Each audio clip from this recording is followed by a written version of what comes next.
Hello friends, day 29 और आज का टॉपिक है stop complaining and be grateful. You can not change your life if you keep blaming on others. हम अपनी life को कभी भी बदल नहीं सकते हैं अगर हम दूसरों पे ब्लेम ही करते रहें। दिन भर के रूटीन में हम लोगों की हैबिट है, कुछ भी प्रॉब्लम हुई, कुछ भी तकलीफ आती तो दूसरों के ऊपर नाम डाल देते हैं कि मैं ये चीज नहीं कर पाया क्योंकि ऐसा कुछ हुआ। ये हमारा एक रोज का रूटीन है, आदत बन चुकी है हमारी। कुछ भी परेशानी आए, प्रॉब्लम है, जस्ट इजी ब्लेम करना किसी और पे हमें बहुत इजी लगता है। जैसे कोई बिजनेस में ग्रोथ नहीं हुई क्योंकि मार्केट की स्ट्रेटेजी खराब थी, मार्केट सही नहीं कर रहा था, एग्जाम में रिजल्ट अच्छा नहीं आया तो बच्चे का एक्सक्यूज है पेपर बहुत हार्ड था। किसी चीज में सक्सेस नहीं मिली, कोई भी बिजनेस कर रहे हैं किसी भी चीज में तो बोल देंगे पैसों की कमी थी तो उसमें हम ज्यादा इन्वेस्टमेंट नहीं कर सके, या जो नई मशीनरी थी, टेक्नोलॉजी थी, हम उसको नहीं ले सके थे। रास्ते में जाते हैं, ट्रैफिक मिल गया, काम ज्यादा हो गया तो मैं थक गई हूँ, या कुछ भी बीमार हूँ क्योंकि वेदर खराब है, कोल्ड बहुत है। तो हमारी आदत है कि किसी भी चीज पे जो भी गलत होता है हम दूसरों के ऊपर ब्लेम करते रहते हैं, खुद के ऊपर नहीं जाते हैं। मैं एक स्टोरी छोटी सी शेयर करती हूँ। दो भाई थे और दोनों भाई अपने अपने काम करते थे और उनके पापा की आदत बहुत ड्रिंक करने की थी और वो ड्रिंक की वजह से कुछ भी काम नहीं कर पाते थे। और एक दिन ऐसा आया कि पिताजी शांत हो गए, अब बच्चों को अपनी जिम्मेदारियां निभानी थी और बच्चे अपने अपने कामों में लग गए।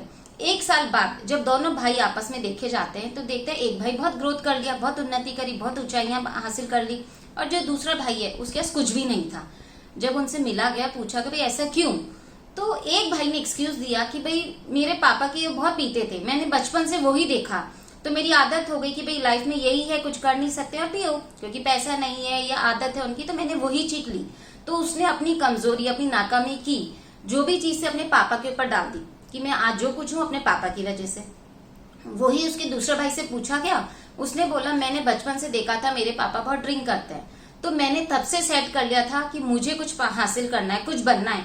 आज मुझे जो प्रॉब्लम्स हैं या मुझे जो तकलीफें हैं वो मुझे मेरे अपने बच्चों को या परिवार को नहीं देनी है। तो उसने उस प्रॉब्लम का सॉल्यूशन ढूंढा, उसने चार्ज लिया कंप्लेन के अगेंस्ट और उसने बोला मेरे पापा की वजह से ही आज जो कुछ मैं हूँ, क्योंकि उन्होंने मुझे दिखाया कि इससे कितनी तकलीफें हैं तो मैंने सॉल्यूशन ढूंढ करके कुछ अचीव किया। तो इट इज हाउ यू आप प्रॉब्लम्स जो हैं, कंप्लेन्स जो हैं, उसको सॉल्यूशन में कैसे चेंज करते हैं। जब भी हमारे पास कोई भी प्रॉब्लम आती है तो दो ही रास्ते होते हैं उनके सॉल्यूशंस के, या तो हम है ब्लेम करें एंड सेकंड है ग्रेटफुल हों। तो जैसे इन बच्चों ने, दोनों भाई थे, उन्होंने कैसे एक ने ब्लेम किया और दूसरे ने ग्रेटफुल समझा, उसने सॉल्यूशन पे काम किया। तो रास्ते अपने आप ही हैं। आज रूटीन में हम देखें किसी की हेल्थ खराब है, कुछ भी उन्हें बोले कि भाई अपनी हेल्थ की तरफ ध्यान दीजिए, या क्यों नहीं करते हो, कितने मोटे हो रहे हो, या फिट नहीं हो, या हेल्दी नहीं हो रहे हो, आप स्ट्रेंथ नहीं है। एक सिंपल सा स्टेटमेंट आ जाता है सबका, या टाइम ही नहीं है, बहुत बिजी शेड्यूल है, बहुत पैक है, वर्कलोड है, घर के काम बहुत हैं, बच्चों की जिम्मेदारियां हैं, या बच्चों को स्टडी का प्रेशर है। बट अगर उनकी लाइफ में उनकी हेल्थ के साथ कुछ भी प्रॉब्लम होती है तो वो टाइम निकालते हैं, क्योंकि हम जब तक प्रॉब्लम का हल नहीं निकालते हैं, जब तक वो हमारे सर पे आ जाए या एकदम हम उससे भाग नहीं सकते और हमको उसका हल ढूंढना है, ये हमारी नेचर है। तो क्यों हम पहले से ही इसके लिए प्रिपेयर हो जाएं और जो कंप्लेन कर रहे हैं उसके पहले से ही हम एक्शन ले। तो स्टॉप कंप्लेनिंग, टेक एक्शन।